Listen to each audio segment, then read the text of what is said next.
So guys, তো এই ভান্ডারটা আমি প্রায় আজ থেকে 2.5 বছর আগে কিনেছিলাম। তো এখন এই ভান্ডারটায় আর টাকা রাখার মতো পরিস্থিতি নেই, কারণ পুরোটাই জাম হয়ে গেছে, বেশি বড় জায়গাও না। তো সেই জন্য আজকে এই ভান্ডারটা আমি ভেঙে ফেলছি।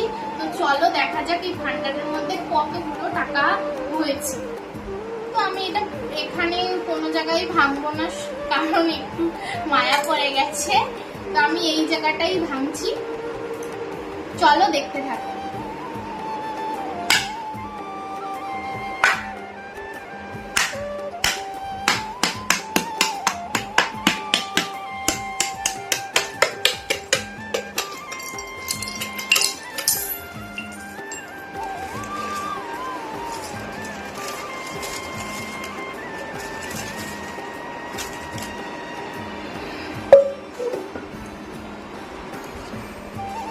তো চলো এইগুলো আমি এখন গুনে তারপরে দেখি কত হয়, তোমাদের জানাচ্ছি।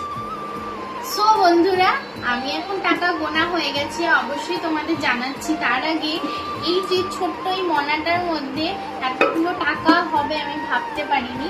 তো এখানে মোট 10,867 টাকা হয়েছে।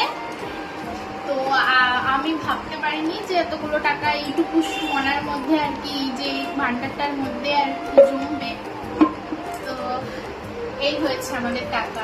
তো চলো এটা একটা ভালো কাজেই লাগাবো, যে কাজেই লাগাই না কেন তোমাদের সাথে সেটা শেয়ার করবো। সো বন্ধুরা, তোমাদের তো বলেইছিলাম যে ভান্ডারের টাকাটা ভালো কাজেই লাগাবো। তো আমি একটা স্কুটি কিনেছি, আর ওই টাকা দিয়ে আর আমার বড়মশাই কিছু টাকা দিয়েই এই স্কুটিটা নেওয়া হয়েছে। তো আজকে পুজো দিতে গেছিলাম।